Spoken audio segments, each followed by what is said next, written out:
नमस्कार दोस्तों जियो पॉलिटिक्स में अक्सर आपने देखा होगा आइडियोलॉजी से ज्यादा प्रैग्मेटिज्म काफी ज्यादा मायने रखती है। मतलब आज किसी देश में एक सरकार है, उसकी आइडियोलॉजी डिफरेंट हो सकती है, कल दूसरी सरकार आएगी, उसकी आइडियोलॉजी कुछ और हो सकती है, लेकिन उस देश का इंटरेस्ट प्रैग्मेटिज्म ये हमेशा काफी ज्यादा मायने रखेगा। आपको याद होगा 2021 में जब तालिबान ने अफगानिस्तान में टेक ओवर किया था, काफी चर्चा हो रही थी। भारत के डोमेस्टिक पॉलिटिक्स में भी आप देखोगे तो काफी क्रिटिसाइज किया जा रहा था सरकार को कि आखिरकार अफगानिस्तान के साथ कनेक्शन क्यों नहीं है सरकार का, हम क्या कर रहे हैं। क्योंकि उस समय ऐसा लग रहा था कि पाकिस्तान पूरी तरह से अफगानिस्तान में जो तालिबान आ रही है उसको कंट्रोल करने वाला है। ऐसा लग रहा था कि पाकिस्तान जो बोलेगा वो तालिबान करेगा। लेकिन आज के डेट में चीजें एकदम उल्टी हो गई हैं। पाकिस्तान को समझ नहीं आ रहा कि आखिरकार ये हुआ कैसे। मतलब आज के डेट में आप सोच के देखिए, तालिबान को चाहिए कि उसको रिकॉग्नाइज करे दुनिया, और यहां पर भारत एक बड़ा प्लेटफॉर्म दे रहा है।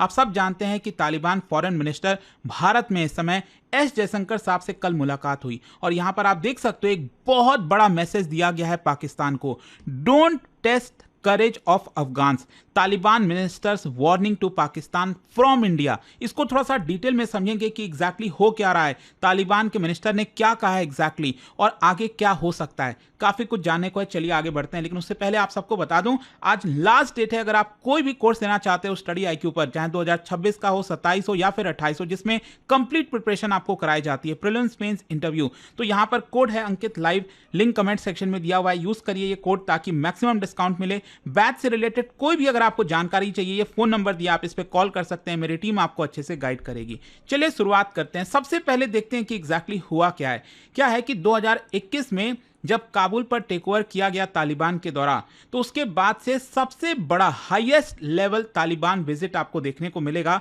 जो फॉरेन मिनिस्टर हैं आमिर खान मुताकी, वो भारत दौरे पर आए हुए हैं, और ये जो विजिट है वो एक नया फेज ऑफ एंगेजमेंट कह सकते हो भारत और अफगानिस्तान के बीच में, जहां पर ट्रेड, कनेक्टिविटी, काउंटर टेररिज्म, बहुत सारी चीजों पर फोकस किया जा रहा है। और इस विजिट में जो मुताकी हैं फॉरेन मिनिस्टर, उन्होंने कई ऐसे रिमार्क्स दिए हैं टेररिज्म को लेकर, पाकिस्तान को लेकर, अफगानिस्तान को लेकर, जिसकी वजह से इंटरनेशनल अटेंशन देखने को मिलेगा। न्यूयॉर्क टाइम्स से लेकर हर एक न्यूज़पेपर आज के डेट में इस चीज को कवर कर रहा है। तो पहला क्वेश्चन तो यही आता है कि आखिरकार क्या स्टेटमेंट दिया गया मुताकी के द्वारा। देखो यहां पर आप देख सकते हो, सबसे पहले बोला गया, मुताकी ने देखिए क्या बोला, इसको बहुत ध्यान से पढ़िएगा। Not a single one of the terror groups such as Lashkar e Taiba और जैसे मोहम्मद इज इन अफगानिस्तान। मतलब वो ये साफ साफ कह रहे हैं कि कोई भी टेरर ग्रुप, चाहे वो लश्कर ए तैयबा हो या फिर जैश ए मोहम्मद हो, उसका नामो निशान इस समय अफगानिस्तान में आपको नहीं मिलेगा। हम अपना लैंड, क्योंकि जब तालिबान अफगानिस्तान को टेक ओवर कर रही थी 2021 में, तो सबसे बड़ा टेंशन भारत के लिए यही था कि क्या वापस से ये पुरानी वाली तालिबान आएगी, क्या वापस से वहां पर अफगानिस्तान की जो जमीन है वो टेररिज्म के लिए इस्तेमाल करने दिया जाएगा। तो यहां पर अब उनका कहना था कि 1 इंच ऑफ लैंड भी इन ग्रुप्स के द्वारा कंट्रोल नहीं किया जाएगा। और आप देख सकते हो स्पेसिफिकली उन्होंने नाम लिया है लश्कर ए तैयबा और जैश ए मोहम्मद, जो लगातार भारत पर हमला करने की कोशिश करते रहते हैं। साथ ही साथ देखिए एक और बहुत इंपॉर्टेंट उन्होंने स्टेटमेंट दिया। उन्होंने कहा Afghanistan has acted against such groups, हमने इस तरह के ग्रुप्स पर एक्ट किया है। Let other countries do the same for piece. मतलब पाकिस्तान का नाम लिए बिना ही उन्होंने ये कह दिया, क्रिटिसाइज किया एक तरह से पाकिस्तान को, कि पाकिस्तान जो टेरर ग्रुप्स है उनको पनाह देता है अपने देश के अंदर, लेकिन हम अपना जो लैंड है, सॉइल है, वो इनको बिल्कुल भी अलाउ नहीं करेंगे। साथ ही साथ मुताकी ने वार्निंग भी दी है पाकिस्तान को, और देखिए कहा है कि testing the resolve of Afghan people is a mistake others have made before. आप सब जानते हैं कि जो भी अफगानिस्तान में गया है वो हमेशा पछताया है, चाहे वो सोवियत यूनियन हो, रशिया हो, यूएस हो, नेटो हो, सभी ने लेसन सीखा है यहाँ पर, और कहीं ना कहीं उनकी बड़ी हार हुई है, आप जो भी कह सकते हैं, उनको वापस लौटना पड़ा है, बहुत नुकसान हुआ है। तो इसलिए एक प्रकार से पाकिस्तान का जो रिसेंट एयर स्ट्राइक है, आप सब जानते हैं रिसेंटली पाकिस्तान ने क्या किया, काबुल पर बॉम्बिंग कर दी, एग्जैक्टली काबुल के बीचों बीच यहाँ पर, क्योंकि पाकिस्तान का अलग मकसद है, पाकिस्तान चाहता है कि जो टीटीपी अटैक कर रहा है उसको एलिमिनेट किया जाए। तो यहाँ पर क्या है ना कि पाकिस्तान का जो रिसेंट एयर स्ट्राइक था उसको गलत ठहराया यहाँ पर मुताकी ने और कहा कि ये काउंटर प्रोडक्टिव हो सकता है पीस के लिए, मतलब अफगानिस्तान रिटेलिएट कर सकता है पाकिस्तान के ऊपर। तो ये जो पूरा स्टेटमेंट है ये बहुत ज़्यादा मायने रखता है। अगर हम डिप्लोमेटिक सिंबॉलिज्म देखें, मतलब ये जो मैसेज है, सबसे बड़ी बात है कि भारत के धरती से दिया गया है, ऐसा नहीं है कि अफगानिस्तान में बैठकर ये चीज़ बोला जा रहा है। तो अगर हम सबसे पहले बात करें कि इसमें क्या क्या रीजंस हो सकते हैं, देखो सबसे पहला है जियोपॉलिटिकल थिएटर, मतलब भारत और पाकिस्तान आप सब जानते हैं हमेशा से राइवल रहे हैं। तो पाकिस्तान को क्रिटिसाइज करना भारत के दौरे पर तालिबान एक बहुत बड़ा डिप्लोमेटिक सिग्नल दे रहा है कि वो इस्लामाबाद की इन्फ्लुएंस में अब नहीं है। जो पाकिस्तान सोच रहा था ना कि वो जो भी कुछ कहेगा वो तालिबान करेगा, अब वो चीज़ बिल्कुल भी नहीं रही है। दूसरा है आपका रीजनल पोस्चरिंग, मतलब तालिबान देखो जो है अपने आप को एक रिस्पॉन्सिबल सॉवरेन स्टेट की तरह प्रोजेक्ट कर रहा है, मतलब वो कमिट कर रहा है कि हम टेररिज्म को रोक रहे हैं, अनलाइक पाकिस्तान। क्योंकि पाकिस्तान, पूरी दुनिया जानती है कि यहाँ पर लगातार उसके ऊपर आरोप लगते रहे हैं कि वो इस तरह के ग्रुप्स को शेल्टर प्रोवाइड करता है, लेकिन मुताकी का कहना है कि हम ये अफगानिस्तान की धरती पर अब बिल्कुल भी होने नहीं देंगे। और तीसरा अगेन बहुत इंपॉर्टेंट है डिप्लोमेटिक लेजिटिमेसी। देखो क्या है ना कि अफगानिस्तान में तालिबान को एक ऐसा प्लेटफॉर्म चाहिए जिससे वो प्रोजेक्ट कर सके, और भारत से बड़ा प्लेटफॉर्म शायद उसको नहीं मिल सकता था। तो कहीं ना कहीं उसको भारत की मदद चाहिए, और भारत में आकर वो इस तरह के बयान दे रहा है ताकि दुनिया को बता सके कि देखिए अब समय आ चुका है कि आप तालिबान को रिकॉग्नाइज करो, आप मानो ये बात कि तालिबान जो है असली यहाँ पर एक्टर है, असली मतलब आप सब कह सकते हैं रूलर है जो अफगानिस्तान को इस समय रूल कर रहा है, और अब पूरे दुनिया को इस चीज़ को मान लेना चाहिए। तो यहाँ पर अगर हम भारत के रोल की बात करें और भारत के रिएक्शन की बात करें, तो क्या है कि ये जो विजिट है इसके तहत डिप्लोमेटिक एंगेजमेंट अपग्रेड किया जा रहा है।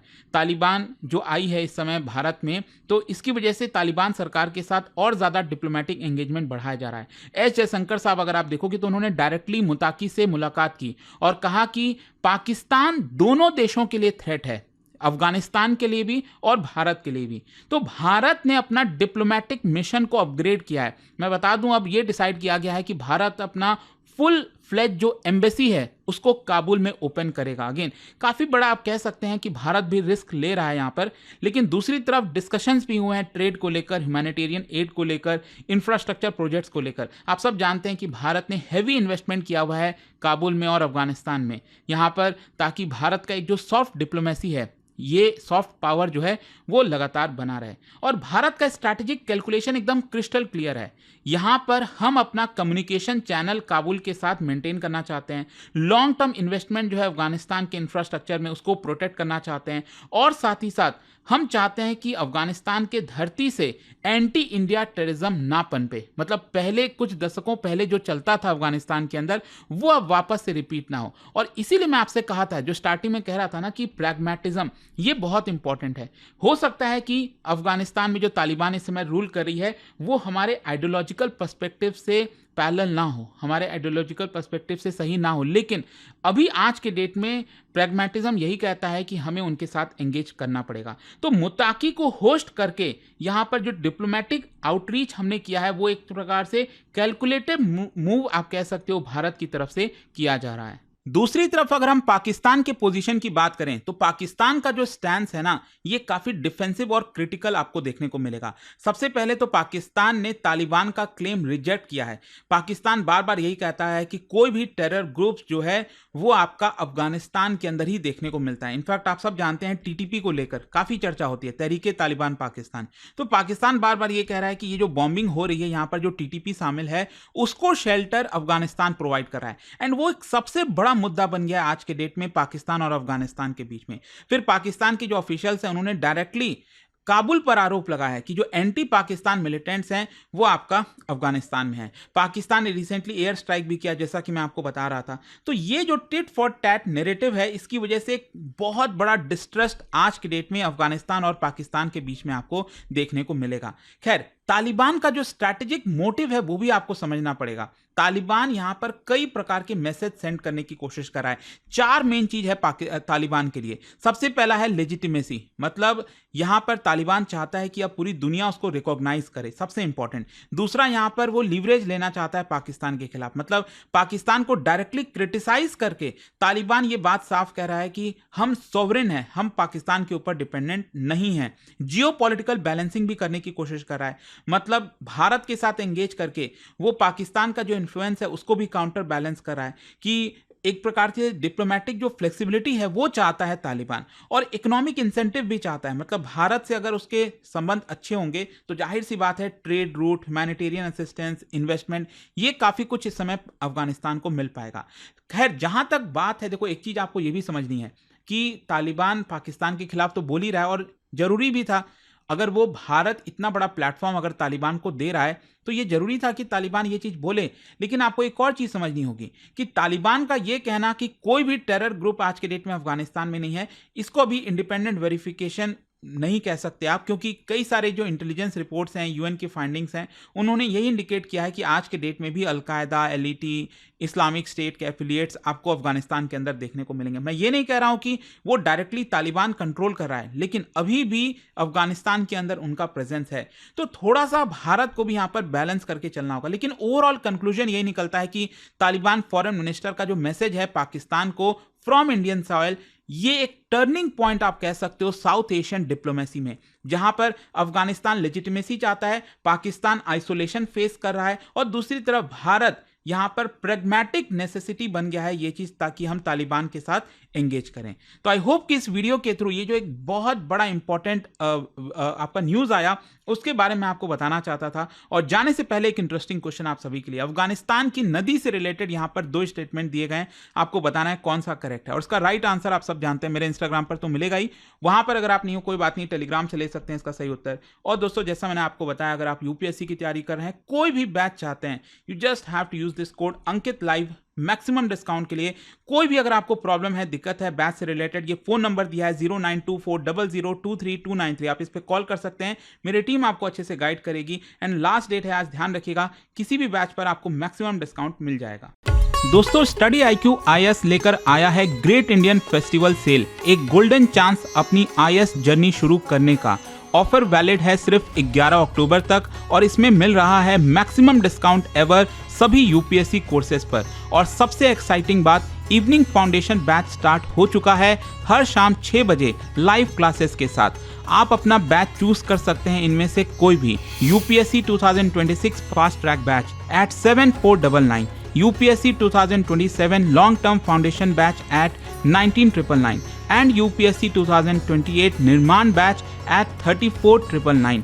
इसमें मिलता है आपको प्रीलिम्स क्लियर करने पर फुल फी रिफंड, मंथली टॉपर्स को 11,000 रुपए तक के रिवॉर्ड, सीट्स लिमिटेड है, सेल के बाद प्राइस बढ़ जाएंगे। सो स्टडी IQ ऐप खोलिए, सर्च करिए fast track batch and use करिए कोड अंकित लाइव, ताकि आप मैक्सिमम डिस्काउंट ले सकें। अभी भी कोई डाउट है तो इस फोन नंबर पर कॉल कर सकते हैं, नंबर है 092400232393। इस पे आपके सारे डाउट सॉल्व हो जाएंगे। स्टडी IQ IAS, आपका सिलेक्शन हमारा मिशन।